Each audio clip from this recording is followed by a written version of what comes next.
This is the Wise Guy Radio Show, a podcast dedicated to educating and inspiring through conversations with today's top talents in the world of glass.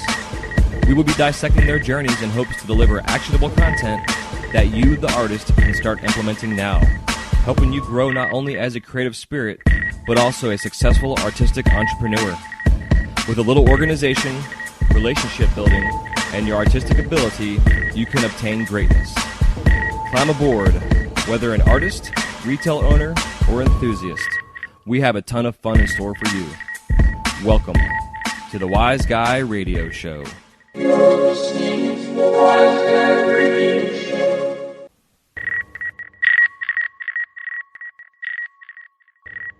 This episode of the Wise Guy Radio Show is brought to you by Mountain Glass Arts. For the month of November 2017, Mountain Glass is offering their Boro sale. Get your Chinese rod and tube at 50% off. Just put in the coupon code Chinese, that's CHINESE, and get your hands on some of their new opaque Chinese colors. They're really nice. I've actually been working with them myself lately. And for all you beautiful soft glass nerds, they have their creations as Messy sale. Just put in the coupon code Messy, that's MESSY at checkout. You get 40% off. And also want to let you guys know that they will be closed November 23rd through the 26th. That's Thursday through Sunday, in order to spend time with their family. And if you place any order on their website through that time period, it'll be processed on Monday, November 27th. And any orders placed before 2:30 p.m. on Wednesday, November 22nd, will be shipped out that day. So keep in mind that UPS and the post office do not deliver on November 23rd, which will add one additional day to deliveries. And one more thing as well, they also are holding their new, or not their, it's not really new, but it's a Black Friday tool sale. Sorry, I'm not prepared. I'm getting it up right now as I'm here doing this. Yeah, this is a long advertisement for Mountain Glass, and they deserve it because they are the fucking best. Hold on one second, be right back. All right, so on Black Friday, they are having their surprise drop tool sale, 40% off tools. They have not released yet what tools are going to be available. And if you stay tuned, if you have not yet subscribed actually to their email, I highly recommend getting their email, or just keep an eye on their website. On the 24th, they're going to be dropping their tool sale, and it's 40% off tools. I'm waiting for the little banner to come back over so I can just read it real quick to you guys because they don't have the whole thing. Yes, I know. I'm waiting.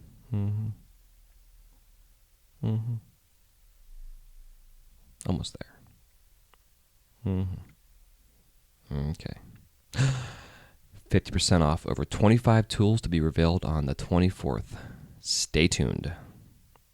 And the sale is the 24th through the 25th, so Friday and Saturday of November. Mountain Glass is going to be holding their Black Friday special surprise drop tool sale where you'll get 50% off fucking tools. So all you tools out there are going to be 50% off at Mountain Glass. All right, now on with the show. Hey, what's happening? Welcome to the Wise Guy Radio Show, episode number 180. This is your host, Jason Michael, and thank you so much for tuning in today. Today's episode features Jennifer Levine. Jennifer has been in this industry for a long time. Her and I have been cyber friends through Facebooks and social media feeds for ever and ever, and I've been wanting to reach out to her for a while, and we finally were able to coordinate and get her on the show. And this episode was a lot of fun, lots of laughs, lots of good times, talking about the business side of things, her process from her going on early as a glass artist and then getting into starting a company called Firepower Productions where she was doing more production type stuff, doing shows for artists of all kinds of mediums besides just glass. It was kind of a collaborative kind of event that she would do every once in a while. So she gets into a lot of talk about that and just an overall fun conversation. Jennifer's a big personality. You can find her on Instagram at Jennifer S. Levine. And she also has a page that's dedicated to all the roses that she's going to be dropping here pretty soon as a new product launch, and she talks a lot about that and the meaning behind the roses. And I think it's cool as an artist who's been at this as long as she has to this, in a sense, late in her career, really find something as meaningful as she has found that she thinks is going to be, or not really thinks, but she knows is what is her voice in her work. And I think it's really fascinating to see and to talk about in here. So I definitely think you all will enjoy this episode. We had a lot of fun again, a lot of belly laughs. My face was hurting after we talked. I'm smiling and laughing so much. But yeah, so other than that, I'm going to rock and roll, put this together and get this out for you all to listen to. So again, thanks again for tuning in. Enjoy this episode with Jennifer Levine, and we will talk to you next time afterwards. Enjoy. Talk to you soon. Bye-bye.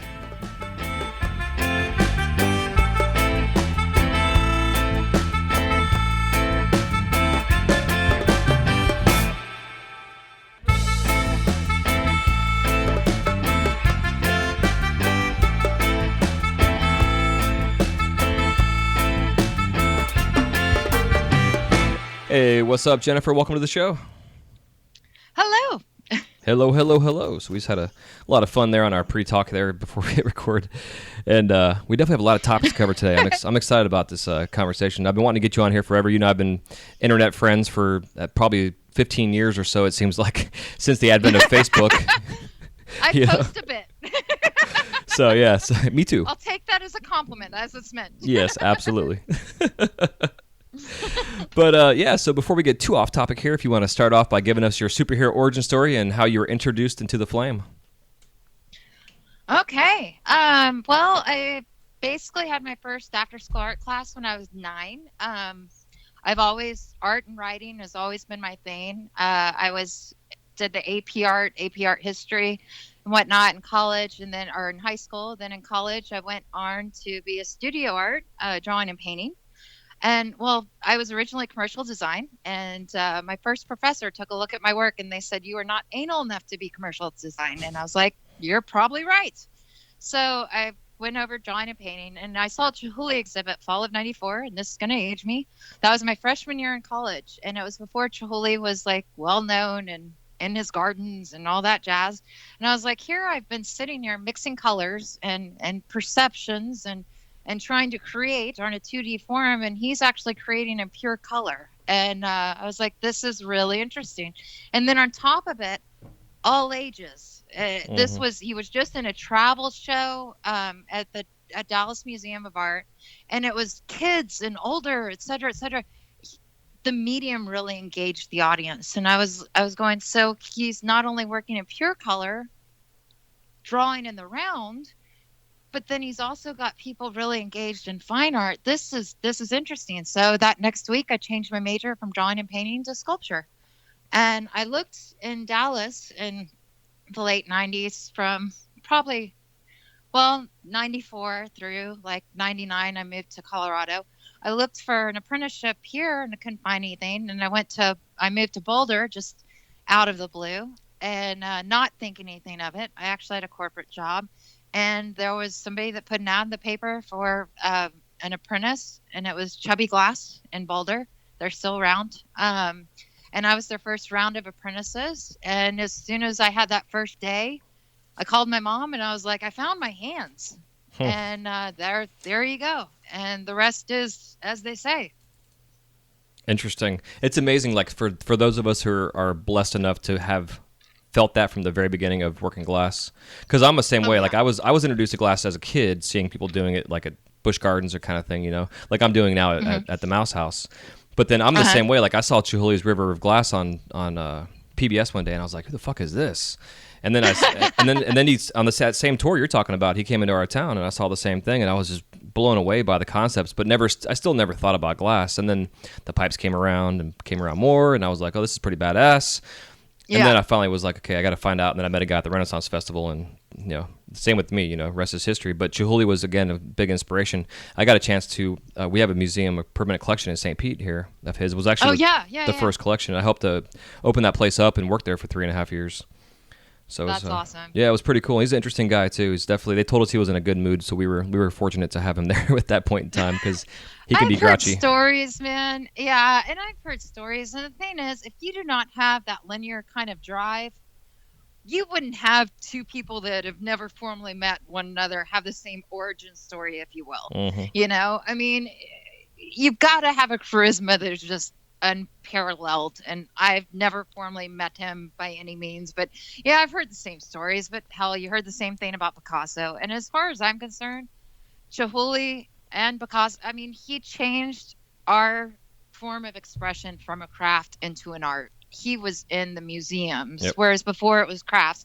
Not that crafts are bad, but that next level and the big visionary, like, good on him, and thank you. Yeah, I say the same thing, and I know a lot of people don't care for him because they feel he's not the glassblower, blah blah blah. And to me, he's become a marketing genius and really, again, exposed this world to this whole new concept of what art really is.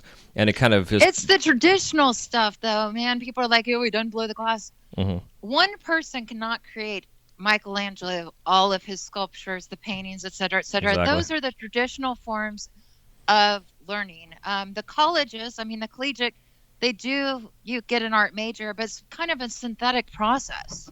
Used to, you do the apprenticeship, which in glass we still have a little bit of loose of that, so I have no problem with him. He's orchestrating. Yeah, exactly. If somebody's orchestrating, you don't say, I'm sorry, that's not a symphony. Yep, and that's exactly how I describe. Like I did all of our, basically wrote our tours at the collection, trained all of our docents Sure. and shit, and that was part of what I explained to them was like, he's the conductor and composer, and this color is all his music that he's created. Exactly. And he still to this day does all of his shit through a fax machine. He'll draw a little design and faxes it over to the hot shop, and they crank out shit. It's fucking crazy. He's, and that's what technology. Good on you. Yeah, I agree. There you go. Yeah. And I mean, I celebrate when people have successes, and to see that they're role models. And in a lot of expressive mediums, you don't have living role models, and that's pretty awesome to have. So again, yeah, I'm right there with you. Yeah, and just the fact that he was at one point in time was the wealthiest artist in the world, and to be alive and to have your glass and your artwork in general be that valuable as a living artist, because people are always like, oh, you got to die first. I'm like, fuck you. I want my shit to be valuable now. I work too hard for that. Yeah. Exactly. I know my intrinsic value, or at least I'm learning it. It's the process. Yeah, this is true. How much is my stuff worth? I'm like, well, what do you want to sell it for? Who wants to pay what for it? It's whatever. But when I used to do the big events, everybody'd be like, how long does it take you to make that? And I was like, 13, 15, 17 years. They're like, really? I was like, yeah, I was really productive back then. Now I haven't done shit. Like, seriously, come on. I had a guy the other day, he's like, so how many times he's like, you ever burn your fingers? And I'm like, no. That was my straight up answer. I just shook my head like, no. And then I'm like, yeah, dude. I'm like, cut it. I mean, yeah, I walked into point of 9.5 and I've got a scar on my head that looks like Harry Potter. I'm like, that's just going to happen, The dude that was in my shop at the time, like, he nearly passed out because there was so much blood. And I was like, it's going to the glass god. Did you scalp yourself? It was just a little, and like, it's just like a little, like. Just enough of a nick? What is it? No, it looks like a little lightning bolt, like itty bitty. Oh, okay. Like you're saying like Harry Potter. Okay. Yeah. I'm gifted and talented. I trip upstairs. It's amazing to have fingers. Like, whatever. Darwinism. I've got a high pain tolerance. You and me both. So when you got early on in the glass stuff, like when you were doing your apprenticeship with Chubby Glass, what were some of the first things you were making? Well, shoot. My God, I need a cane for like clearing the cobwebs. Yeah. I was doing the pendants, slides, of course, to get started. Learning about the functional art. Again, I don't smoke. I'm not a participant along those lines, so that culture was all new to me back then. But I really related to the creativity and just there's a lot of hustle in our industry that I really appreciate. It's like, oh, you need that? Go do it. Or you need that? Here's how you use duct tape, Yeah. I mean, just the creativity was thriving. The marbles, of course, you all start with the mushrooms and that kind of thing. I did some like drop pendants, and I remember just feeling, because I could relate to those, I was like, oh, these are great. And I still get messages from friends from back then. I still have your pendant. I'm like, oh, for the love of God, please don't post it. I never say that, but I was like, oh, the evolution is beautiful. Mm-hmm. My mom still has somewhere drawings of kindergarten. That's great. Please don't post those either. So that's where that started. I really got into coil. I still like coil a lot. Just the pattern. I think that's beautiful. Mm-hmm. Just your basics. But coil, I got into that really heavy. There was one night I did 100 slides in one night, and I was like, holy wow. And yeah, my hands were sore, but it was cool to like open up the kiln the next day and wow, I did that. That's cool. I love it. That's my favorite thing to do. Oh, totally. Everybody's putting out Christmas trees now, which makes no sense. And I'm like, I just opened up my kiln. How do you do it? Hell yeah. So was it a paid apprentice? Like you paid them to apprentice, or they were paying you to be there to manufacture for them? They were paying to manufacture. I don't know how they run it now. Yeah. And anything I'd say at this point, because I was doing my corporate job in tandem for about 6 months. Okay. Anything I'd say to this point, like everything I made went to them. I was very blessed. I mean, yeah, and I was doing their production, and they were also, again, I was their first round of apprentices. So they were trying to understand that too. They had worked the lots for many years, and they were like, well, we had our own in-house. So, and they had found an investor, and that's how they were getting things going. Cool. So the next generation behind me was really what started the rhythm, to my understanding. Yeah. I know that the sign over the door is the same sign that I painted those many years ago. Rad. And I asked him, I was like, would you like me to touch it up? He doesn't want anybody to touch it. Huh. Like, touch up his sign, the signs. And I'm like, but I painted it, and I didn't realize it was going to be outside. Like, I can weather, like, Right. but yeah. So it's probably like that first dollar that's- bill they earned, kind of thing that you have on your wall forever. Yeah, and I mean, it looks great. I was like, wow, okay, cool. Why not? Hell yeah. They're in the same place. So yeah, that was the breakdown there. With a lot of apprenticeships, I've come to notice as things have become more popular, they are charging apprentices and everything. And I'll hear people bitching about prices, but hell, man, I went to college. You're learning a trade that is directly, and then on top of learning the trade and how much the school costs, you're actually getting a conduit with which to make money as you're learning. Mm-hmm. Seriously, Exactly. man, Yeah. take a deep breath. Like, where else can you do that? And I bet you 9 times out of 10, you're making more than you would any sort of hourly position, Yeah. or you're set up inside of a year or two where you're making more than you would double any hour position. You just have to keep at it and work hard. Exactly. And if it's not for you, that's one thing. Like, I had a lot of people approach me with my events where they were like, hey, do you teach classes? I'm like, or I want to buy a torch. I want to go take a class first. Either it bites you and you feel your hands, or it doesn't. Because if you're tired of, oh, well, let me get the interesting stuff, you're going to be doing that prep work the rest of your life. Yeah. I know when I see people You know? posting things about, I hate pulling points, I'm like, you probably do, but suck it up and fucking keep pulling them. Yeah. Oh, I do that on a regular. There's a day I set aside whenever, you know? Yeah, exactly. We all have to. Yeah. But that's, people just think that, oh, once I get done with this is just the menial. No, that's part of your new career. Yep. Yeah, it's always fun at work. People are like, oh, I would love to do that, and I want to blah, blah, blah. And I'm like, well, if you don't mind cutting and burning yourself every day, then that's the start, because I agree with taking a class. Like, go do a tandem hot shop demo just to feel the heat coming out of the furnace so you understand this is every day. Well, and when I was in Boulder or in Denver, a lot of my events were sponsored by Glasscraft because they had those bi-monthly, which, rest in peace, you lovely souls. I'd totally been working with them from the day I started. But I'd send everybody there because Chris Schutz would be doing those bi-monthly. And I was like, go take a class. You like it, come back and talk to me and we'll figure something out for you. If you don't like it, then you had a class for relatively low investment and you had a good time and you can say you did it, Exactly. Yeah, because that's what's fun with the glass thing. That's just to go do an experience. Because and it's fun too. Like with that work, people come in, they're like, oh, I always ask my audience first, like if anybody's ever seen it before, and a lot of them are like, they've seen it on YouTube or whatever. So to get to see it in person and feel the heat and smell the smells and see what's going on. And like the other day, I was working and making this big gecko for a guest of ours. And I was just getting the color prep all done up, and I hit a cold spot. Like, I was just focused on what I was doing. I got like 30 people in the shop watching me, and I hit a cold spot, and I didn't realize it was cold. And it just literally exploded, and it fell off my punny. I got like 2,000 degrees of this prep work landed on my forearm, and I roll my sleeves up too. So like, I burnt the fucking shit out of my forearm. All the shrapnel from that glass lands on me.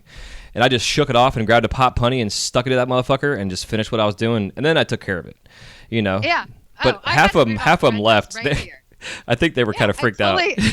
Well, and that's the thing. Like, you learn that there's a coefficient. Yeah. How long have I worked on this, and how much worth it is to grab it? I mean, other times you just step away. But I had a Rudolph the Red-Nosed Reindeer Christmas ornament, like that, the shadow embedded in my forearm for I think 3 or 4 years because I was like, I'd been working on it. I was so excited. It was going to a friend. And I was like, and then it landed on my forearm, and I just took my left hand and threw it in the kiln. I was like, yeah, this isn't gonna. No, you're not going down like that. Exactly. I finished that fucker too, and then I knocked the leg off the next day, taking a picture of it like a dumbass. I was so pissed. So I stuck it back in the kiln and fucking put the leg right back on that bitch when it was all done. And I was like, I am not going to let you defeat me. You burnt me already, and you're going home to this person who bought this thing. Thank you very much. No. You're walking out of the store, man. Yeah. That's amazing. Awesome. Yeah, it's fucking and awesome. I'm like, it cauterizes, whatever. It's not like we're working with ovens. It'll heal. That's only 9 layers of skin. I'm just kind of curious if the guests actually smelled my hair burning, because it stunk really bad. The amount of hair I lost. I think that's one of those things when they see it, they empathize so much because they don't realize how much we deal with this every day. Like the bing, they don't realize that their senses are on the visual. Yeah. They're just seeing everything shatter. I don't think everything closes off. Yeah. Well, and I'm pretty close to them. Like I have a glass, I'm in like a small box. So like there's like 10 people or so that can stand up against the glass, so I got like 3 people, 3 rows deep of people. And they were all like, awesome. I heard that large gasp, I'm like, oh, it's just glass. I was like, it's just glass. And I just picked it up and just kept going with my burnt arm and hair and charred and smelly shit, It was totally. It was fantastic. That's part of the performance, folks. Thank you very much. Yeah, truly interactive, blood, sweat, and tears. That is not an analogy for anything here.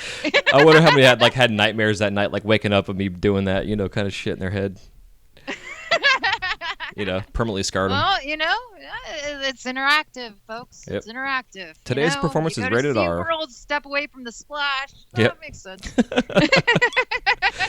So, how long after you started your apprenticeship that, like you're saying, you did you had a job, corporate job. So, like, how long for you and in the glass world did you eventually get the transition out of the corporate and go onto your own thing full time? I took the jump inside of 6 months. I was just like, because I felt what I was doing was, with the way it happened to be situated, the offices were actually across Belmont Parkway, which is highway on the, east side of Boulder.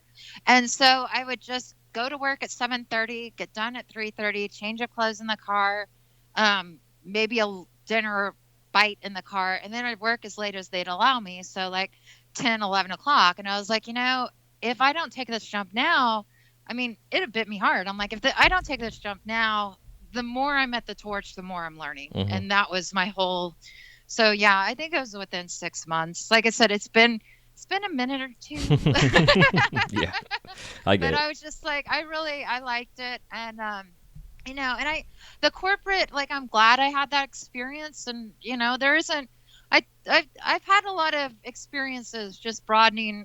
I totally believe in like autodidactical living, self-taught learners. So anything I've been curious about, I've kind of dabbled in. So I'm glad I had that background with the computers and stuff. And it helped with my social media long term. Like, just, no regrets. But yeah, with the glass stuff, I was like, I'm not learning as much as I could. And I remember having the conversation with them, and they were nervous about it because they were like, I don't know if we can. Again, they were just getting started. Like, they had all these accounts and stuff they had situated, but they weren't understanding. And I didn't know anything about the field. I didn't know what percentages overhead, and they didn't explain it. And it wasn't that they were being secretive by any means. It was just, we were all neophytes at that point in time, as we were saying earlier, there were half a dozen colors in the spectrum. Exactly. Cobalt blue, blue moon, that was hot, man, And so, so that's where that was at. And it was interesting. I was with them a little over a year. And then I moved to the studios in North Boulder in 2000. And that was their stories of those times. I'm sure I was around for half of them. I just was in front of my torch. So, behind it.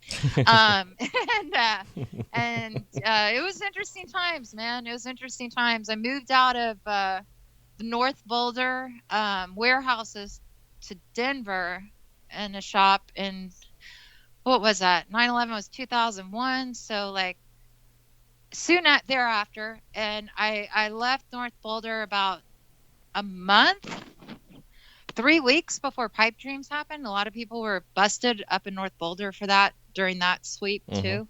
So yeah, it was weird, man. All of a sudden, people were beginning to have websites, and then everything went black as soon as that happened. So there was a lot going on during those times. Yeah, it's a great transition. That's what I wanted to ask you. Oh, God. Yeah. Yeah, because I wanted to ask you about that because I know, I was in the same boat at the same time, just different place here in Florida.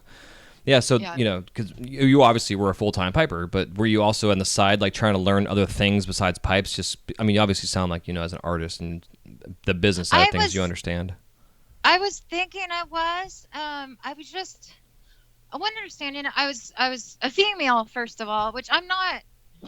Girl power, yay! But at the same time, like, let's just look at practical statistics, right? Mhm. So what I heard as far as guesstimates of people shop talking and everything, North Boulder, there were probably, God, 20, 30. I mean, every little nook and cranny was a studio with glass blowers and stuff. There were a lot of us up there. But then people had their garage shops too. So the guesstimate was that there were probably 200 glass blowers, give or take, in Boulder in 2000, 2001. And of those numbers, I only knew of 2 other women that were glass blowers. Hmm. You know, yeah, so absolutely. that was something that was a little different as well. So I was, I didn't, it was weird. It was weird. There were some boundaries that, I didn't understand. I was young. I look back and I'm thinking of like these stories and stuff. And I'm like, yeah, it wasn't the easiest. I'm grateful for it, forever grateful for it. And the shop owners I've worked with through the years, the shop owners, like head shops and whatnot, like they're pretty, it's been fun. I love reminiscing and catching up with them and chatting about the old times and stuff. So it was a supportive community back then, but also was an underground community. And it being an underground community, some things went either here or there. And sometimes, you wouldn't ask any questions, and nothing was in the books, and it was weird. It was very different. So when I went to Denver and had my space in Denver, I was still doing pipe stuff, and then I was playing, experimenting and whatnot. And I did that for a couple years, and then I went back to school at 29 at DU, and I studied art history and creative writing. And the art history was because I was looking at the arc of other artists that we all, have on magnets and stickers and umbrellas, and looking at their careers and just trying to figure out how I fit into that, and just really taking a step back and exploring the other aspects of art, like craft shows, arts festivals, et cetera, and just kind of reevaluating where I want to go from there. Have you always found that you've had that entrepreneurial spirit of yourself? I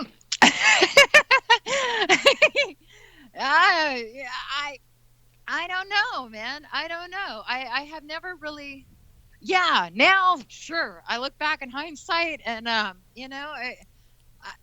done stuff that a lot of people thought were brave, but that thin line between like incredibly brilliant, incredibly stupid, that kind of thing. Yep. Like are just no experience. Like I got my first art gallery I got into was in North Boulder, or was in Boulder proper on the Pearl Street Mall, which is their main thoroughfare, touristy, blah blah. And anyway, they had Andy Warhols on the walls.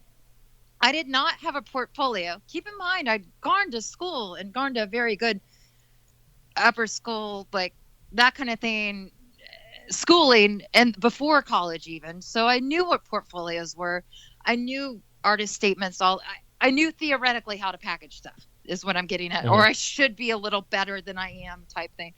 But yeah, I walked into this one place and had a nug jar with a flower on it, took out the cork, and they had Andy Warhols, like I kid you not, on the walls. Wow. It was called Boulder Gallery Art Cycle. And what they did was they had local artists on the main floor, and then upstairs, if people that had, that were changing out their interior and the really high-end art didn't necessarily match, they put the stuff on consignment, but they didn't have any glass. And so I was like, well, I know where my stuff is at. I'm not going to get into a gallery where there's other glass. I'm too new at this. Like, I know that. At the same time, a really high-end fine art gallery that doesn't have glass, I could probably do that. And so, yeah, I walked in and sold her on the nug jar, told her about Chihuly, told her that I still, like, at this age, I look back and I'm like, wow, that was a young, really naive thing to do. But I told her she'd be falling behind the times if she didn't have any glass in there.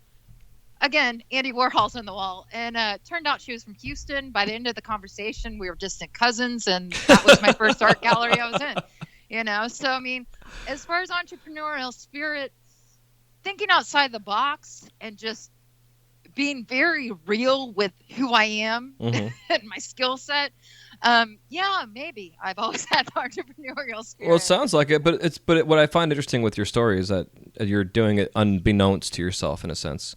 You're just doing it because that's just natural to you. Because I've been the same way. Like I used to love doing like the fundraisers from school or whatever. I was always going door to door selling shit. I used to sell fucking golf balls to the golf course people playing golf. $5 for a dozen of balls. I go collect them and use their ball washers and fucking sell them in newspaper bags. You know what I mean? Like, what the fuck? Yeah. I walk off with $50 in my pocket at like 10 years old.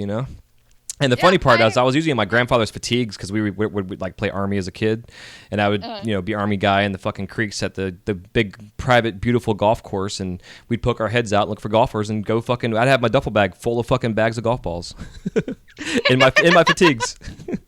Oh yeah, why not? I mean, I don't know. I mean, I haven't really known. I mean, again, as I've gotten older, I'm like, wow, I have much more value in these situations. And I've done a lot of stuff for free, just by accident because I didn't understand it was skill set. And then I look back and like when that's particular story, I had a friend that had an MFA, Master in Fine Art, for painting. And she couldn't get into any galleries to save her life. And she was 10 years older than me. And I came home and I told her that story. I called her and I was like, yeah, this is really cool. Da-da. And she was pissed at me. I'm sure. She was straight up pissed at me. And she's like, yeah, she was going to her, I guess, 20-year back then or whatever. And she's like, yeah, I was talking to my professor about you. And I was like, you could just do what my friend did, which is go into this gallery. She was there for my opening. She was just like, I cannot believe you did this. And, sometimes it just takes like, well, why won't this work? Exactly. You have to take risks every day that you want to be successful. You have to take risks. Yeah.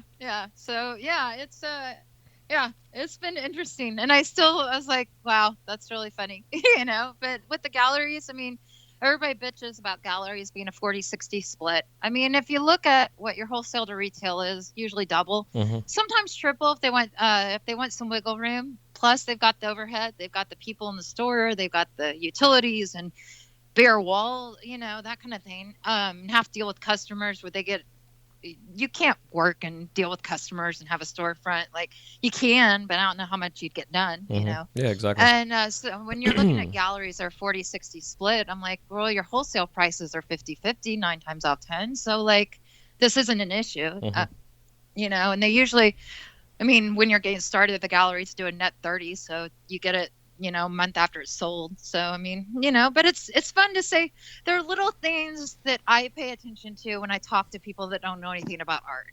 And one of the main things is, have you tried this? Have you done this? Have you done that? If they've got a list in their head that they automatically assume, have you done a gallery? Have you been in a craft fair? Have you done a First Friday? Any of that?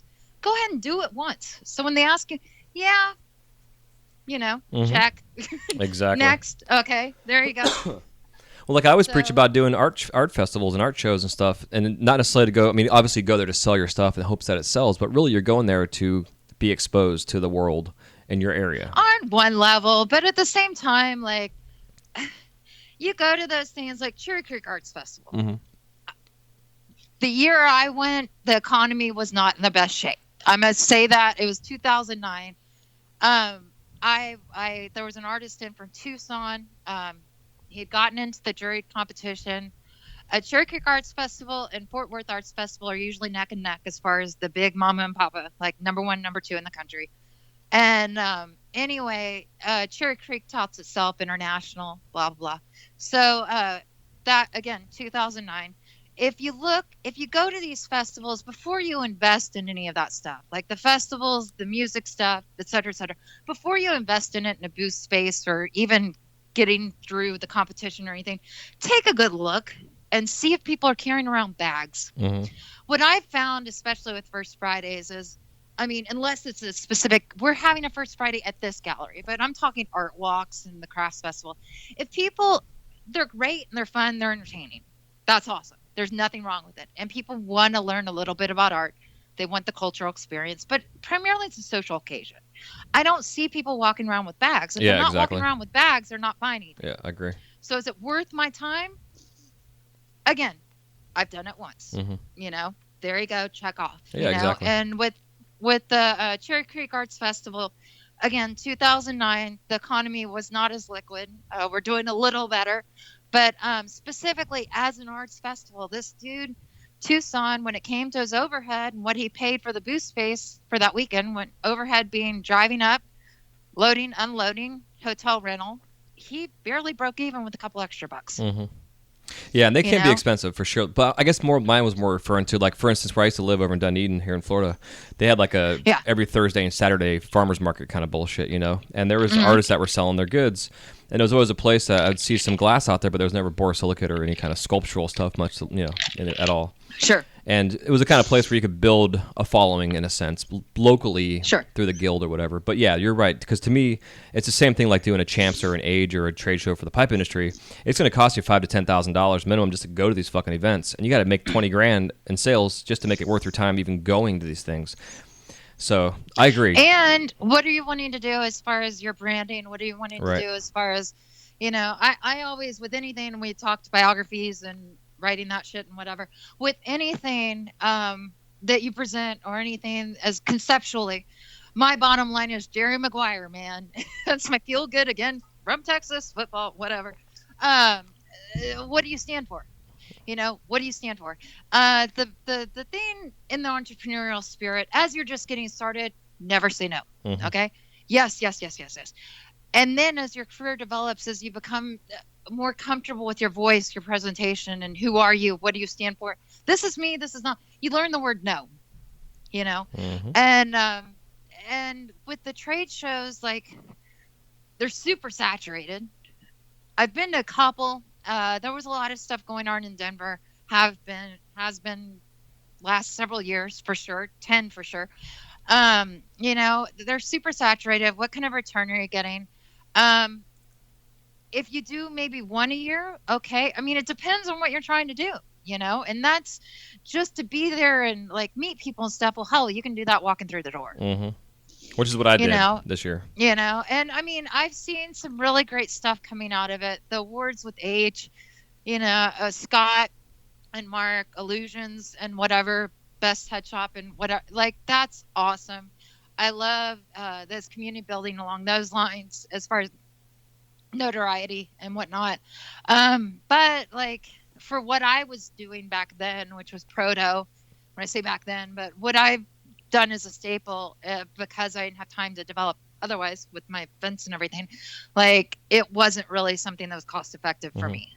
It was cool to experience, and I really celebrate a lot of my friends that have done that. I have not been to Vegas.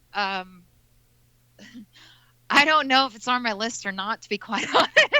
It's not on my list. I'll tell you that right now. I've not talked about it on the show. Yeah, I mean, don't get me wrong. I would like to go to Vegas just to see Vegas, but it's not on my list either. I agree. My mother was a flight attendant for Delta. I had the wonder, and my dad bought and sold airplanes. I've had the wonder bug since I was forever, and I traveled a lot of places by myself around the world, whatever. And I was like, I eat a bagel in New York. I had an orange in Florida, check, there you go. And I was like, man, I'll pull Britney Spears and marry a stranger if I can just see this is interesting. Why not? And so, yeah, that's why I didn't go to Vegas by myself.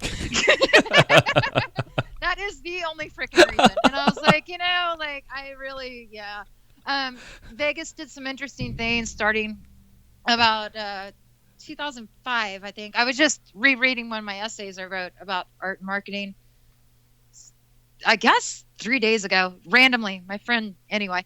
And about 2005, Vegas started really becoming a place for fine art in some of the hotels. And they were like, well, it's already entertainment. We're trying to make it more family friendly. So I'd like to experience that for it. And I'd like to go. But yeah, that's the reason I didn't go by myself, single. Yeah. Yep. Yeah, it'd be an experience for sure. Stories, man. Yeah, I'm sure. So yeah, but I mean, it's cool seeing what's coming out in the collabs. I mean, up here, Julia and Randy Straight, she goes by Juju. They've got their deal. They did BoraCon here last weekend Mm-hmm. in Arlington, and just even seeing the videos of the collabs. I went to the VIP night that first night, but it's cool that we're talking on this level. Like it's cool that those dialogues are coming out creatively.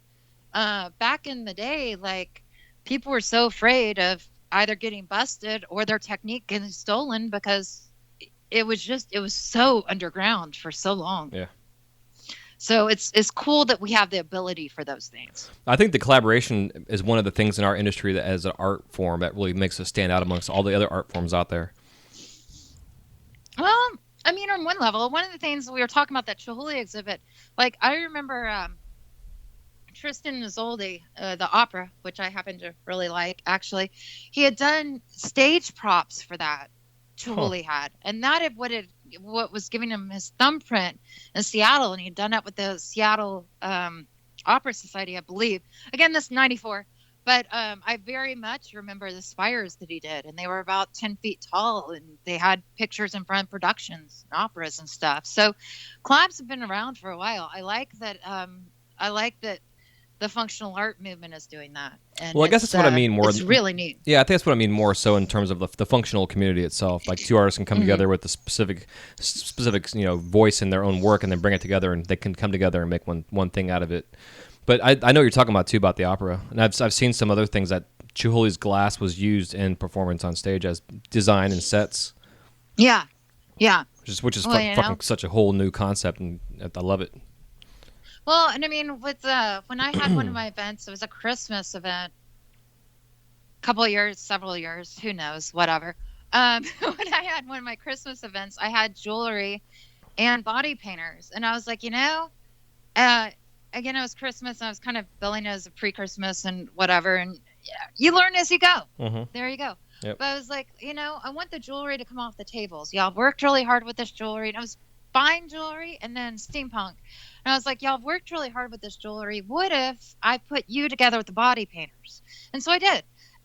Each jewelry person had a body painter. They gave them a specific piece. The body painter painted around that piece. So then the jewelry came off the table. It became more interactive. The body painters, became a marketing tool, but then they were also promoted with the jewelry. It's those cross-pollinizations that I think are really interesting. And when you're coming at it from different mediums, like the wire wrap that Jason's doing and whatnot, the copper stuff, like you're seeing things. Well, what if we try this? And that to me is fascinating. Yeah, it's amazing. It's fascinating. Yeah. The graffiti definitely is overlapped with our community forever. Yeah. And that voice is there. You can see that it's kind of an amalgamation as far as the characters people are doing. You're doing characters for characters, but I mean, you know what I mean. Yeah, absolutely. So we haven't really talked about the production side of things for yourself personally. So you're doing your glass, you're transitioning to things, you're thinking about marketing and helping people and promote art and what have you. So at one point in time, did you transition to the Firepower Productions? I just, oh goodness, I didn't really. Some dude had come over, and he was eager with a new bar club, and he had been talking with another friend of mine, and my other friend, you should have an art show, back when that was just getting started with they were doing the fashion shows in the bars. Mm-hmm. And I had become familiar with the body painting community in Denver, which is actually quite large. And I was the body is form, and I'm a painter. I come from drawing and painting background, as I said. And, but the speed with which they did it, like I had become part of that community, and I was like, if I did an art show, I'd want it to be interactive. And I was like, I know some body painters. I know a couple of tattoo artists, some visual people. And I obviously know glass blowers. And I was like, what if we just did it as an event in and of itself? And so I came at it as it was just going to be a end of summer blowout was what I came out with. And then I was like, this is literally how I'd been in the service industry on and off, like waiting tables, cocktailing. I managed a restaurant, whatever, way younger. Mm-hmm. And, but I wasn't really a club kid. I never really have been. I like my jazz. I like my funk. But as far as like the flyers you get on your window when you park in any downtown or anything, like that wasn't really my jive. But I'd seen the flyers and I was like, well, in a summer blowout, okay, that's cute. I love words, catchy. There you go. It was August 27th was the first one there. Anyway, and I was like, well, I see these flyers and somebody always presents. This is literally how Firepower started. Hell yeah. Somebody always presents. And I'm like, well, who the hell's going to present this? All right. Firepower. And I looked it up and online and I did my research. Again, content editor, looking at details and stuff. Did my research on the internet. And I was like, well, it would seem that Firepower is not to take it. Well, why not? Firepower presents. Okay. Well, and this is totally me. I was like, well, if Firepower presents, well, surely, because kids do this. No, they don't. I was like, well, surely somebody's going to be like, what's Firepower? And I was like, all right. So I wrote a mission statement for Firepower just for this one event. So somebody like could look, oh, Firepower's the, okay. And so that's how it started. And that was my first event. And it came off all right. Wasn't anything smashing, you know. My biggest thing with events is cool. I know a lot of people, I'm not going to get in. Yeah. No names. No, I can't even give any. I know I've seen, shall we say, a lot of people put on productions and like want to be the hottie toddy walking in. When I say hottie, I'm male guy, whatever. I mean, any of this stuff I've come to find is very male dominated, which is fine. It's not a big deal. But I see them, they're like, oh, the draw through the door, the numbers, and we're bringing these people through and, you know, blah, blah. We'll give you exposure. Well, 9 times out of 10 at those other events, like, the artists don't sell. They're not really promoting the artists. The artists are sideshow attraction. They're saying, oh, they're bringing in sponsors, but not bringing the sponsors an ROI, return on investment. My biggest pride with my events are that my artists have made money at their events. And so that's cool. So everybody sold at least one piece. And then again, they had a good time. So everybody sold at least one piece. They had a good time. It was worth their time. All right. And I'm happy with that. With the people that have sponsored me through the years and or the venues that we've worked with, they've seen a return on their investment with their sales. Like when I've done 420 Rally pre-bakes, you know, the cross promotion, you know, the 420 Rally, when I approached the guy that runs the 420 Rally in Denver, friend of a friend, blah, blah, he was like, no glass blowers have ever approached me. Huh. Interesting. I was like, okay, so let me get this straight. You've been running the largest 420 rally in the country for like 20 years and no glass blowers have approached you? Like, what? Yeah, it's crazy. So with the events, like, that's how the first Firepower started. The second one happened that following April because one of the head shops was like, Jen, why don't you do that here and do it on 420? And my thought was 420 is saturated. Why would you do anything on 420? I was like, you know, everybody's coming into Denver that week before to get set up for all this stuff. We've got a long grocery list of places to stop by and check off your list. I was like, why don't we do it the weekend before where the people that are doing the setup, the bigger events, they can swing through, they can relax, they can do whatever. But you got a little wiggle room that weekend before. And so that's how the pre-bake came into play. And that's how Firepower its second one. Huh. And then I went ahead and did another one for summer. And I was like, year anniversary, sure. And so there were a couple of places like dispensaries that were like, hey, and I was talking to dispensaries and they were like, what if we did a customer appreciation? Would you have one of your glass blower? Yeah, sure. And so with each of those kind of built on promoting, and it was promoting the artist specifically. So it was just like, here, you're getting paid for this time for being here. Anything you sell goes in your pocket. And then it's a guaranteed sell at the dispensary. It was also another way for the artist to get into new venues. Even if they didn't get a big return, they got some money and they got a new place. Yeah. Hi, nice to meet you. You know, so yeah, exactly. that's kind of the way that's set up. And then I was working with this one venue, which is now defunct Castleman's, and they had a capacity of 1,200 or whatever. And I did a couple events with Adam, and he owned it. And anyway, I'd spent 6 months on a stage working every night whenever they were open, and that's how that got started. And I was like, oh, well, I'm promoting the Firepower brand, and it literally, I wasn't kidding, it took me 3 years running this shit for me to get my butt on stage. I was like, y'all have fun and set up, there you go. Like, I'm not somebody that, like, I talk a lot for sure, but yeah, I'd rather see other people have a good time. I'd rather support other people. So I was like, really, but I had to get over that in my head, you know. So Absolutely, yeah. That's where that came from. And yeah, so there's the long story short, too late, dot. There you go. Yeah. Well, it's cool though. So that being said, so when, you know, obviously with marketing has changed so much in the last 10 years, you know, our glass industry has been evolving as social media has been evolving, and it's like coincides with each other amazing. almost, you know, it's fucking crazy.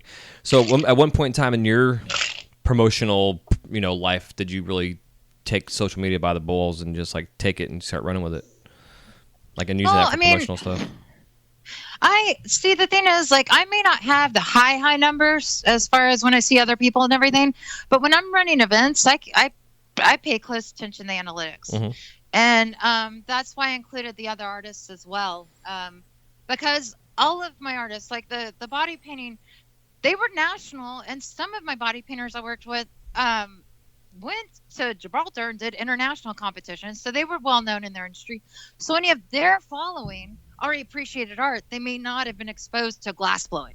They may not have been exposed to graffiti art. They may not have been exposed. I mean, my buddy Josh Barasa, he's now doing murals and stuff, but he had True Customs motorcycles where he was doing these custom motorcycles. So they may not have been exposed to a custom made motorcycle that was airbrushed and ridiculous amount of hours. God bless his soul.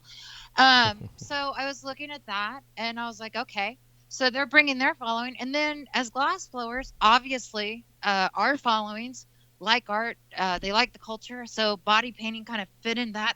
Oh, wait. And I was like, yeah.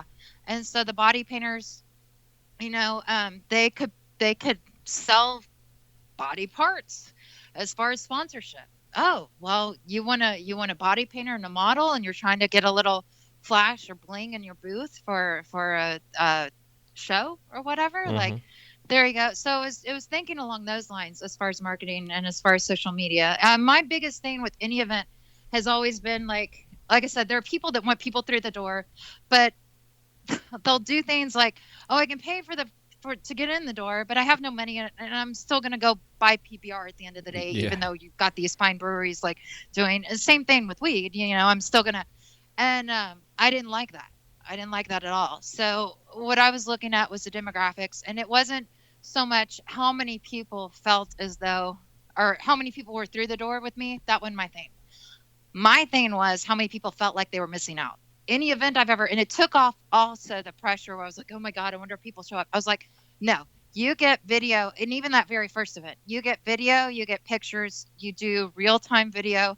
Anybody who's worked with me like knows, I'm like, have you taken a picture? Have you checked in? Have you this, that, and the other? You show how many people, all these people see the aftermath and the pictures, etc., what they missed out on. And that's how you build your audience. Yeah, I so agree. it's the back end promo for me as far as like the social media. And there's some people that have done absolutely brilliant. And as far as me personally branding, like I'm gonna do that with my roses. I've just always kind of, again, back burner a little bit. Yeah. But it's been fascinating to watch. I mean, and these personalities, like as far as the video stuff, good on them. That interactive. You know, I dig it. Me getting in front of a video cam and hi, how are you doing? Like, I gotta get over that. But it took me 3 years to get on stage, so Right. whatever. Yeah, it's interesting too. But I think it's a really cool dynamic for our industry to have access to let our customers come right into our fucking shops and watch us doing what we're doing. You know, it's pretty cool. It's hard to interact in a sense because of the way, you know, you can't really type or respond necessarily. You can verbally, but you can't really read everything. You know, but it's still it's still the availability is there to take this technology and take advantage of what we're doing. You know, And just there are a couple guys where I'm just like, bloody brilliant, aren't you, man? Like, I cannot do anything but appreciate what you've done there. Like, it's awesome. Like, I ideally, not ideally, but something that's been in the back of my head, who knows, maybe I'll start doing it and whatever. This Dallas Museum of Art, like, as soon as I got a pair of keys and I was driving, you know, most kids, like, go meet their friends, a field, that kind of. No, I was at the art museum with sketchbooks, drawing from stuff. So like that was always my thing. Or the fourth floor of the Dallas Public Library, which is the art deal, copying and whatever. I'm such a nerdy cliche, but with the video, like I would like to. I've kind of had it in the back of my mind, kind of give people a tour and do the video as far as the art. So when they're looking at something, I'm like, why is that painting interesting? You know, and if you tell a little bit of that story, again, they become engaged in arts in general. Yeah, Well, absolutely. this is my background. There you go. And I like that. So yeah, if I did a video, like I have done like a couple of fast motion or whatever it is, like on my torch.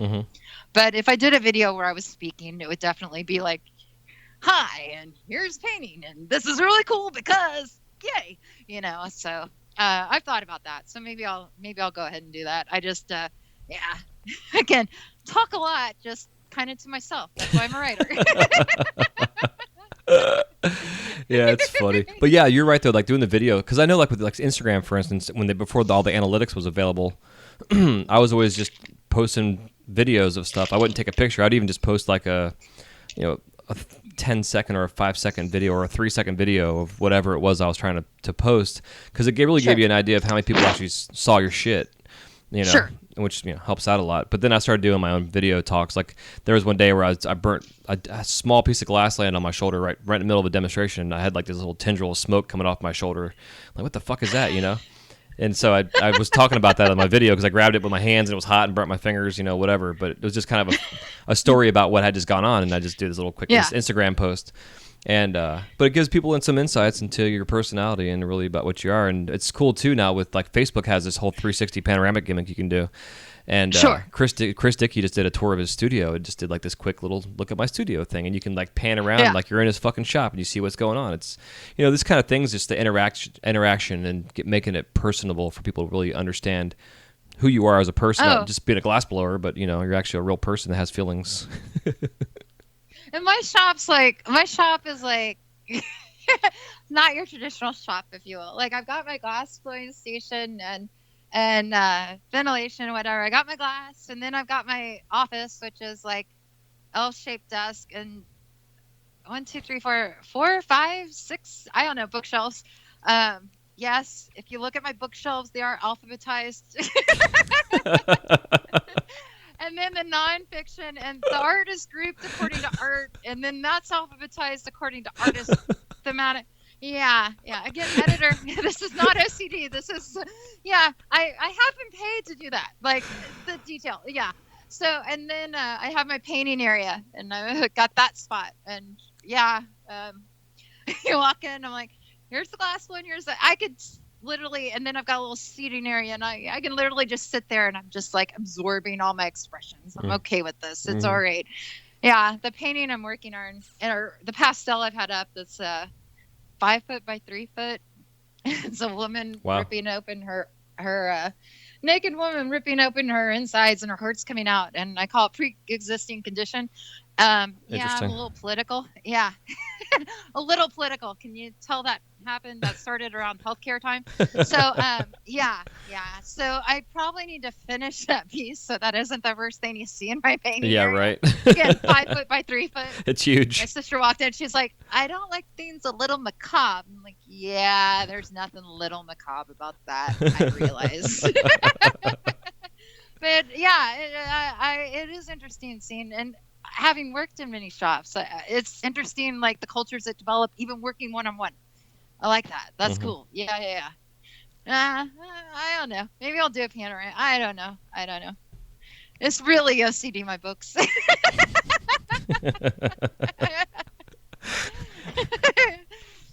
Yeah. Oh my God, that's too fucking funny. I giggle a lot. I really do laugh as much as the ha-has as you've seen. Can you gather that? Oh yeah, I do too. I'm laughing all day, so I appreciate it. One of the ladies I work with over at Epcot sometimes, she laughs all the fucking time. And when she first came in, I was like, I'm so happy that you work here because you laugh all the time. Because I do too. So I just hear her laugh and it's infectious, and I just like giggle to myself. It's just. I was waiting for the end of the ellipses on that. I'm so happy you started working here, and then after a month. okay, there were no ellipses. That's Nope. lovely. Good. No, she's definitely I'm grateful that she works with us because she was always Awesome. laughing. Yeah, it's always has a smile on her face. It's good shit. Yeah, so I guess now so you're getting yourself into a new launch per se. We had kind of talked about, you're focusing on your roses that have a special meaning to them and stuff, and which I think is pretty awesome. Kind of off branding yourself. We kind of talked pre-show too about some stories of off branding outside of your normality. So so getting into your roses and your flowers and your pendants, which is what you're posting a lot more about. Like, I mean, you want to talk about your inspiration for that? I mean, you cool with that? All right. Well, let's see. So again, that 9 years old. My Miss Martin, our art teacher, who I still talk to, I think she's still on Facebook. Anyway, she introduced us to Impressionists, and that was my first introduction to artists. And I mean, I look at 9-year-olds, I'm like, holy wow, I was youngin'. And so the play of light, the colors, et cetera, like I love that. I used to do something. I mean, when it comes to color, like I don't know if you do this, but when I was young, like I literally was so absorbed in color. Like I would just look at things. And I mean, I'm sitting outside now, I'm looking at a tree.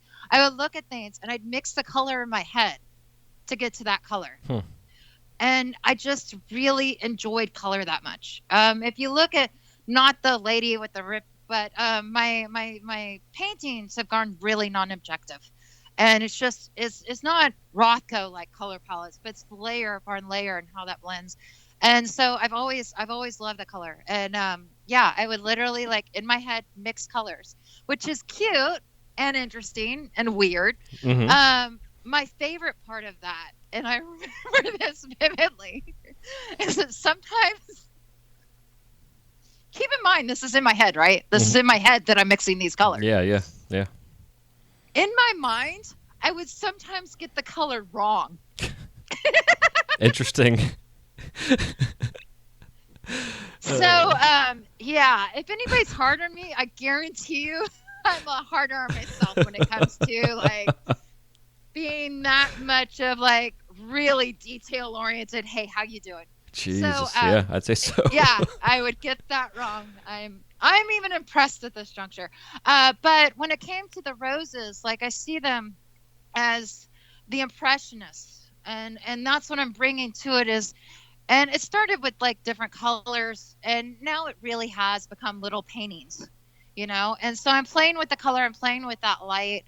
I also love pendants and what's going on. Like, don't get me wrong. And Juju, like her color scheme, I was like, I've studied Spanish, French, Italian, and Latin, man, and I'm having to come up with new words to say, oh my God, your shit's awesome. Like her color theory is just gorgeous. Yeah, I agree. And Totally. so, but like, when I look at a woman's form and I look at the pendants, they're bulky, they're lovely and they're lovely. But to me, like, it's an accoutrement, it's an accent of the form, right? So the really chunky, bigger stuff to me does not look feminine. I cuss like a sailor, so maybe I'm not the best qualifier for what's feminine. But to me, like there was something that I wasn't communicating with when I was seeing those. Like that's not going to be the way I express, right? And so then also glass is a reflector and just that vibrancy. Like, so I work with like the negative space and stretching out, and I lay my color down on 19 mil. So there's a lot of, they're clear interspersed. They really do look like paintbrush strokes. I mean, that's what I'm working towards. And I'm introducing, even in the solid colors, now I've begun introducing other colors with it. So when you're squinting, like I'm getting that impressionist feel. And as far as like the roses, my mom passed away 3 years ago last March, and she had a lot of rose gardens. And so I started making the roses in of themselves in honor of her. And just, okay, this is you communing with your mom, but also like you're in the functional art, you're doing the glass because of art. And so it was really that connection. So there's where it is. Nice. And I do them as pendants, and I see them as wearable fine art. Like that's where I'm looking to go with them.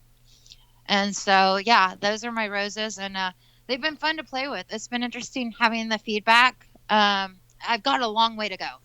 It's that old saying, oh, you did one you like, do 1,000 more. Yeah, Yeah, exactly. I've got a long way to go with them. And then also I've done like a lot of research on what each color means. So each color has a meaning, and I've written a little paragraph having done that research. Like the black rose, you know, everybody thinks, oh, that's macabre, and I used to listen to The Cure when I was younger, you know, that kind of thing. But it's actually also means being a rebel and rebirth. And I'm like, well, this is interesting. This is intriguing. So again, becoming a part of the story. So when you buy one of the roses or you're wearing one of the roses, you're imbuing what that rose means.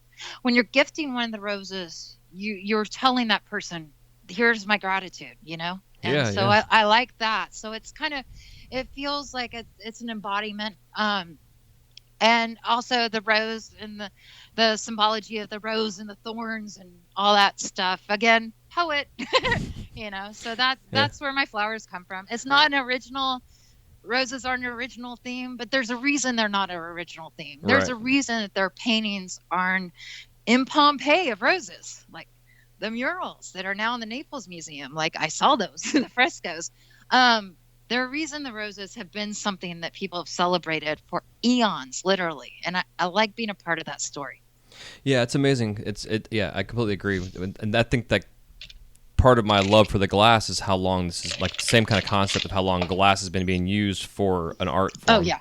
You know, like I'm doing furnace work now for like the last 6 months, and everybody always asks me like, what's your favorite thing to make? And I'm always like, well, fucking everything, really.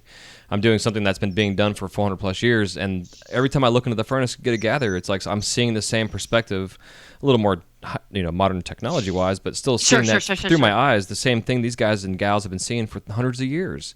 And it's, you know, Thousands. I mean, Straight up, yeah, exactly, thousands. yeah, exactly, yeah, totally. Yeah, I guess I'm I guess totally me nodding my head. I'm nodding my Yeah. head. You can't see it, but it's happening. I guess regarding the hot shop environment, but yes, glass in general for sure. I completely agree, and it's a beautiful thing that we all can continue this this tradition, and also that perspective that we're having, that thousands and thousands, if not millions, of people have been, you know, their perspective that they've seen for centuries upon centuries upon centuries. And who would have ever And thought we we'd still be? don't know. I mean, there are mythologies as to where it first began. Yeah, I know. You know, we still don't know the whole. It just, you know, and I can see the clay. I can see the clay enamel gathering on the bottom of, you know, earthenware pits, and I can see that. But who was like, you know, what would be a great idea if we attached this and blew it? You know, whoa. Yeah, I know. Where'd that come from? I mean, that's just, it's magical. Yeah. It's magic. That's it. Wiggle my nose. Yep, exactly. Kids always ask me, how'd you learn how to do that? I'm like, I went to Hogwarts. And then they all laugh. Yeah. I don't know what you're talking about. Whatever could you be talking about? Here, catch. That's awesome. Yeah, it's so funny. Yeah, so that being said, so you're a writer and a poet, and you didn't know it, and sometimes you do know it, but your biography you sent me was fucking amazing, and I wanted to make sure that was a topic we covered on how to properly write a biography, because I get, you know, with the show, I get people sending me their biographies, and I end up going through, and it's like a quick summary of their thing, and Sure.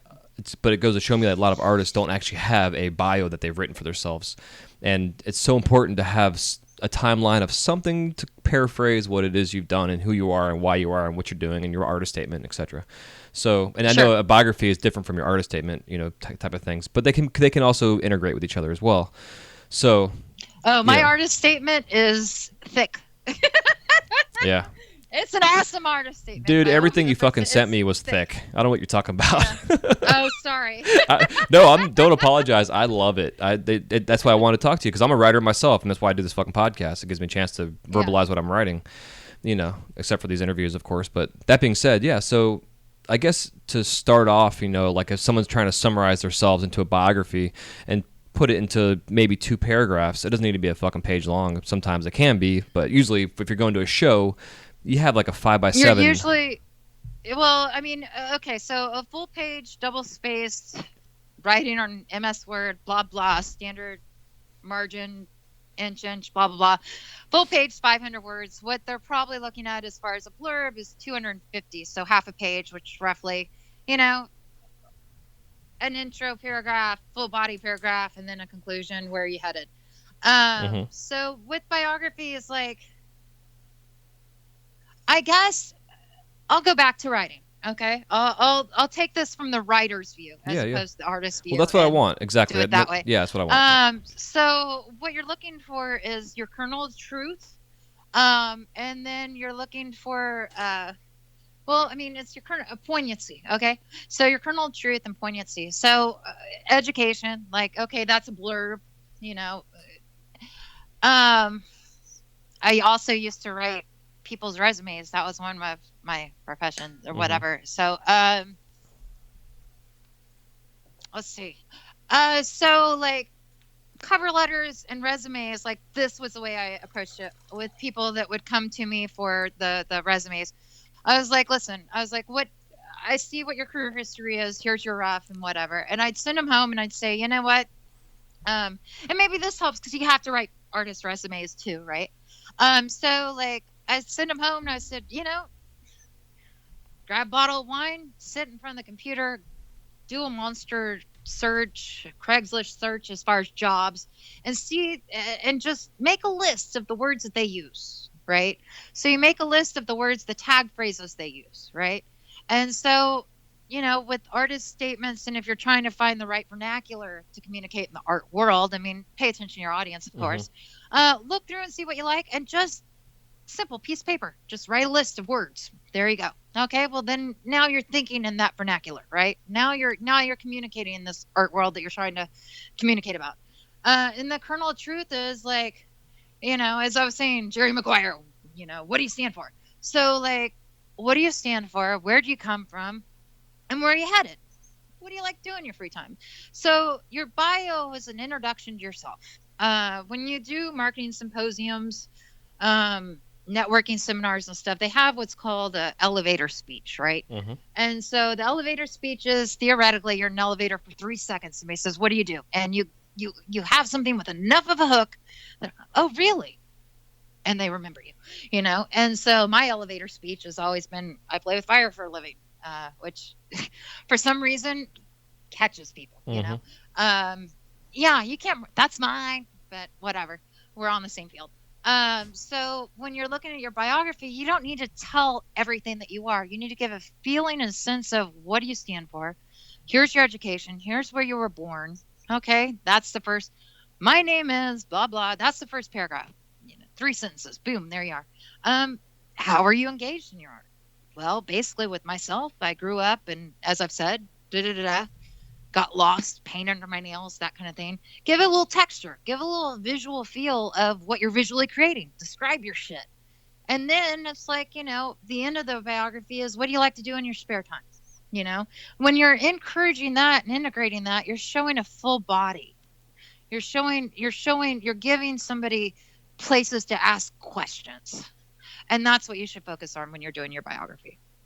Hell yeah. Does that help? Yeah, totally. Yeah, because I know myself. Yeah. I personally know how to write a biography. I just want to make sure that, you know, those that aren't familiar with it or haven't ever written one, because I know a lot of artists that are or newbies in this community have never thought about having to write a biography. It's like nobody's ever thought about saving for retirement. You know what I mean? A lot of things that just aren't covered and thought about. So to me, I don't even know what to think about when I'm listening to inserts. Blah, that's a whole different story. Right. But yeah, I mean, you know, and the other thing is when you're writing this biography, which you should update it, you know, every little bit. Yep. When you're writing this, it's also honing in, like, where are you going? So, I mean, I did proto for years and years. And when you were saying as far as, like, the glass and the gathering and all this other stuff, I think it was my high school art teacher. She was, do you like the process or do you like the product? With me, I always like the process. I like getting dirty, you know. It's great to painting, I can tell when it's finished. Just finished when it tells me it is, you know, blah, blah. But the process, that's always been my thing. And that's why I could do proto as long as I did. And I was just like, and I would see the stuff I was doing as a little impressionist painting. Like active imagination. God help us all. But no way. You know, and I know, right? Heaven forbid. Why don't you try any of those things? Well, have you met me? Yeah, no, I'm fine. This is me normal. I haven't had my full quotient of Diet Pepsi, but I'm working on it. Yeah, so like when it comes to the process, like, I mean, and that's something you can explore as far as the biography as well. Like I've always been very process oriented. and just the melting, the seeing the color play. Okay, next, Yep. and that's my thing. Yeah, as far as like, and the mission statement as well. Like, again, simple question: what do you stand for? So when you're looking at these things, this is the difference between creating a career and getting a job. Mm-hmm. Are you playing? Which is great. Don't even get me wrong.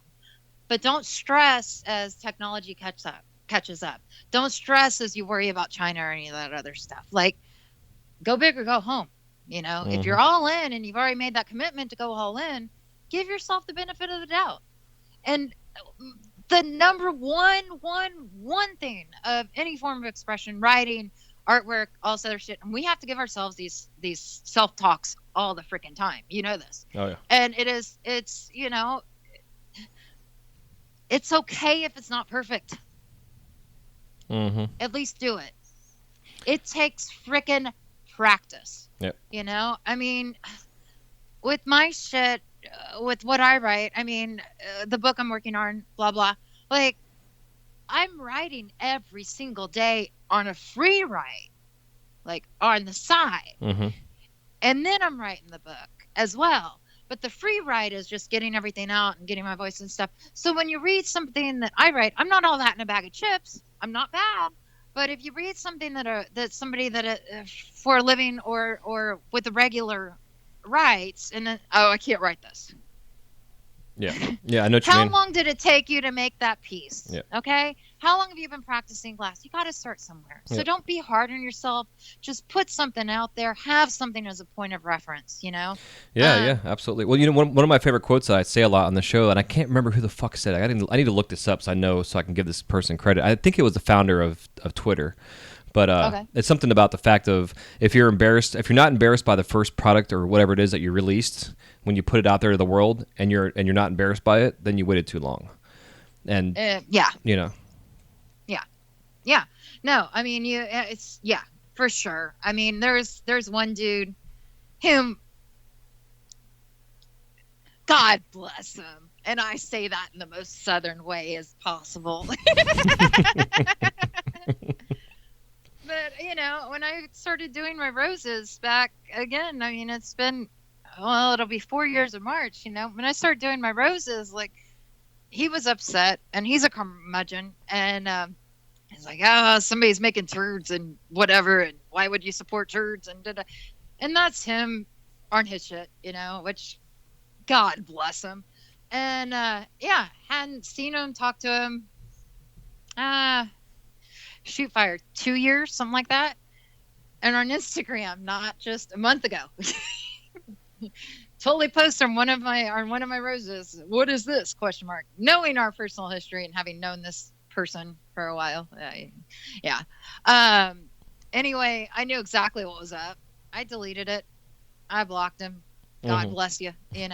But you're always going to have those people that say that stuff. Yeah, absolutely. And when I first was really, and it just takes practice, when I first was really, like, again, back at the time where I got in that gallery and whatever, I was 24, 25, 26, I don't know.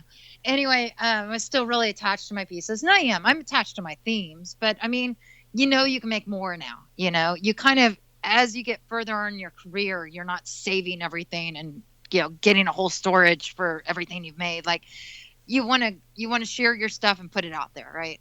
And so it's you're always gonna have those people that are like, I don't get this, I don't like that, and you're piece of shit, and blah blah, and oh my God, those pictures, I hope they don't post them, that kind of thing. I'm just like, there's 7 billion people on this planet, right? And somebody came up with the pet rock. I don't know if kids know what the rocks with the googly eyes.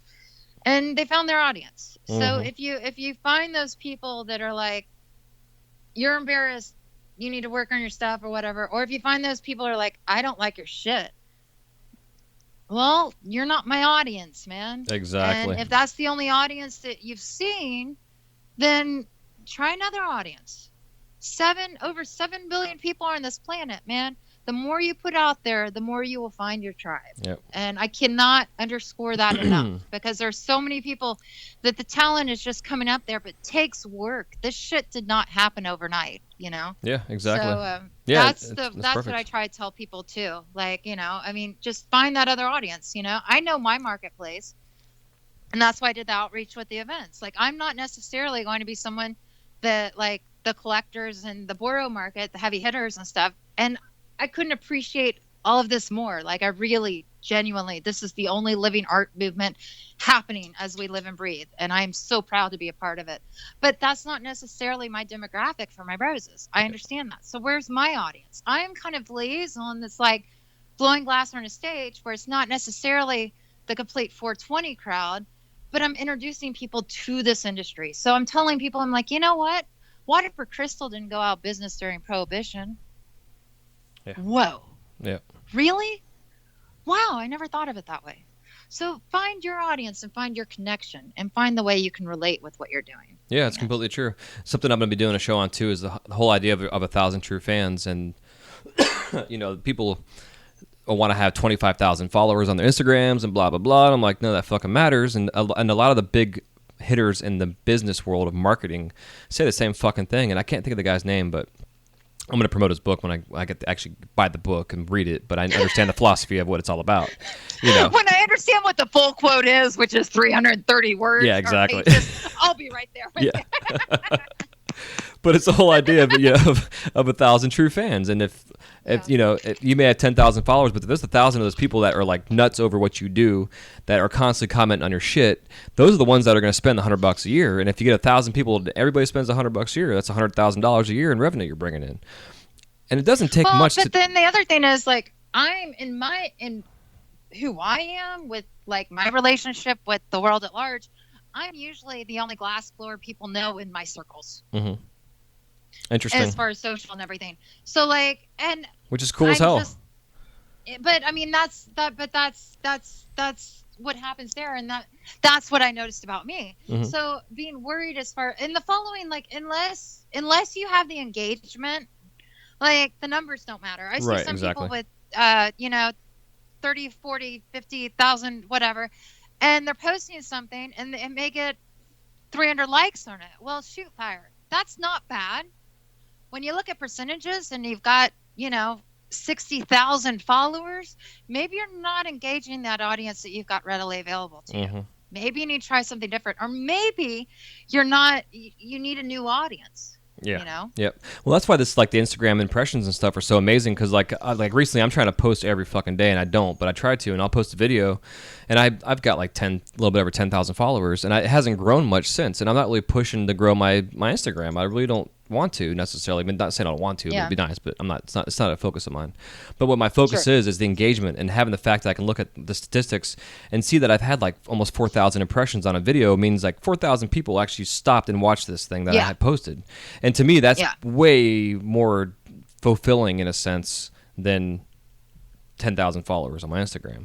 And something that drives me crazy too, just it's something I meant to say earlier, I almost forgot it, was you're talking about the engagement aspects, and nothing drives me crazier when an artist has a shit ton of fucking comments, like letting them know how amazing their work is, and the artist doesn't say a fucking thing back to them. They don't they even like heart the thing. Like, I love when an artist likes my comment when I say, dude, this is fucking amazing. That means they took the time out of their day to say thank you, even if it's just a quick heart click on a thing. They may not even mean it, but it shows they did. No, I get that too. You want that connection, because they're putting stuff out there. They're wanting a connection, so they shouldn't take it for granted, for sure. When I look at some people's stuff, though, I mean, man, they're damn near novels. And when you're looking at those engagements, like when kids get in an argument, I know. Oh my God, it's the worst. Step away, like. Yeah, I can kind of get that, for sure. Yeah, I it was interesting. Do you know Michael Franti? Yeah. Dig that guy. Like, totally dig that guy. Like, there's no tomorrow. So anyway, like, I moved to Dallas, or back to Dallas at 18 years, Colorado, blah, blah.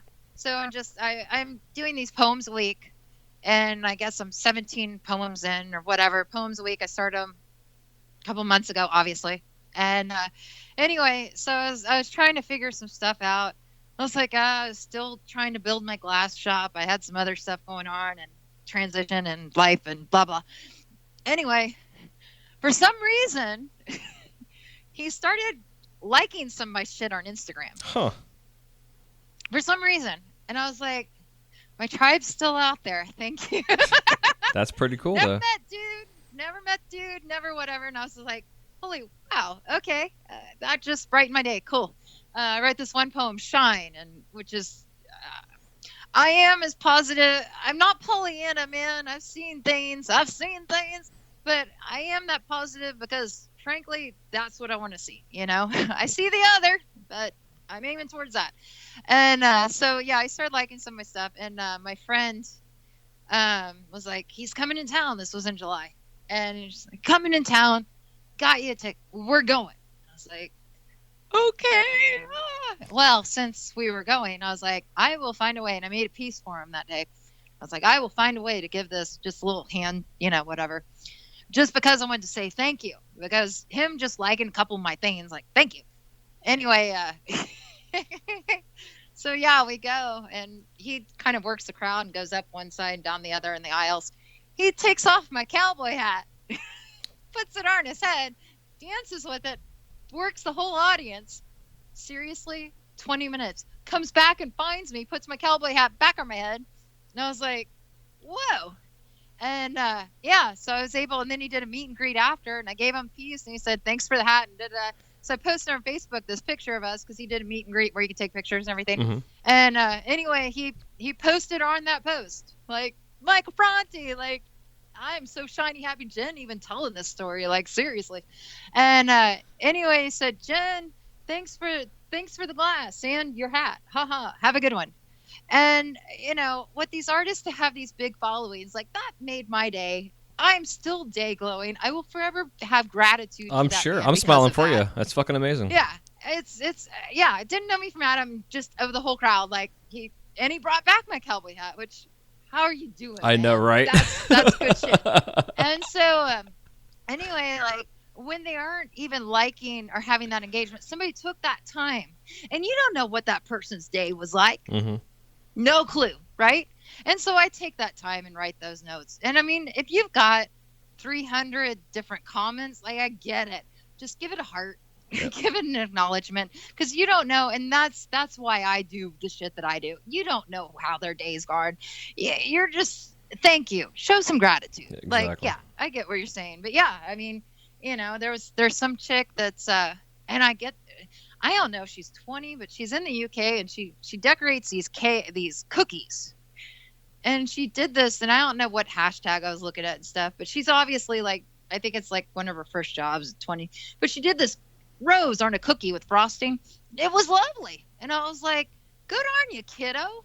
So I'm rooting for this kid, and I'm following her that's in the UK. But to have that kind of like somebody else appreciate, just show a little, yeah. Mm-hmm. Maybe I brightened her day, you know? Yeah, well, yeah. night. They're 6 hours ahead, you know. Logistics, yes. I get it. Yeah, logistics, semantics, I don't know. 52 card pickup, whatever. But yeah. So, I mean, yeah, I get what you're saying. And I hope to, and Michael Franti actually responds to most of his stuff. And I hope I can do that. I mean, holy wow. Like, yeah. Mm-hmm. That's awesome. Yeah. Well, you know, I think that right there is a great way for us to take a quick break. And okay. Thank our sponsors, and then we'll come back and we'll crash the kiln. Okay, sounds good. All right, cool.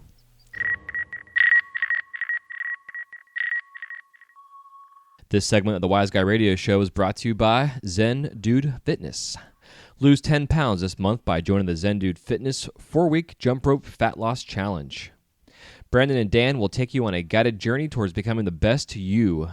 Get fit, have fun, and find new ways to eat healthy while still enjoying the sweeter side of life. Just takes 20 to 30 minutes a day and no gym required. For more info and to sign up for the free 4-week challenge, go to wiseguymedia.com/ZenDudeFitness. That's wiseguymedia.com/ZenDudeFitness. All right, so the Crash and the Kiln round consists of 7 questions, and you can give me a 30 to 60-second answer upon them. And if you want to expound as well, as we always do on the show, you can too. And the first question I always like to ask is if there's any living glass artist you like to work with, and you haven't yet, who is it and why? This really, I felt like I was choosing favorites when I said this. I went ahead and said Regis, White Monkey. He's a buddy of mine. We worked in shops together years ago. And his spirituality in his work and the way he's executing, and just having watched the arc of his like sculptural stuff, my roses being so personal, it'd be interesting to see like what his take would be on it. And I totally told him beforehand, because I was like, by the way, I'm talking about you. It's good. We're fine. Hell yeah. You actually reach out to him about coming on the show. Because he's super kind. Yeah, Super kind. Yeah, he's like super busy right now, so we've been kind of going back and forth. But yeah, and what I like about his work too is he tells us and shares a historical story of, the perspective of what he's doing, or also a story of the character of what it is. I think it's fascinating. A whole different perspective. Oh, dude's been in a lot of sweat lodges, man. He totally he's in tune. He's in touch. Yeah, it's awesome. Hell yeah. Totally. Good people. Good people. There are a lot of this. Yay. I love this industry for that. Yeah, me too. So what are your top 5 favorite colors in glass? Let's see. I'm trying to remember what I said, so I'll get myself in trouble. Peacock. I love that peacock and Rasta Gold. I think those are glass alchemy. I just like those two together. They're good counterbalance. And I love teal's my favorite color, so I can work off both ends of that. Mm-hmm. The wisteria is pretty. The purples are so freaking. There just aren't that many out there that I've noticed I like. Let's see, double amber purple just for old times giggles, and pomegranate. I like using on my noses for my snowmen. I'm gonna start making. Nice. Yeah, I love pomegranate. Yeah. So does that get it? That got it? I think. You got all 5. Yep. Score. Okay. So what are your if you can describe the sound of glass cracking in one word, whether an actual sound it makes or a more of an internal feeling that it gives you, what would that be? Damn it. Yeah. Damn it. Yeah. One word. It's a hyphenate. Yes. What is your worst studio injury?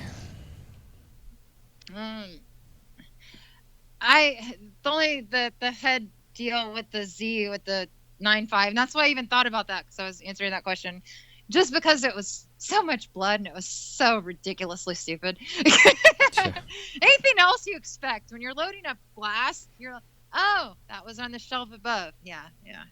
Impressive. So what did you do? Did you just stand up and like walk into this thing?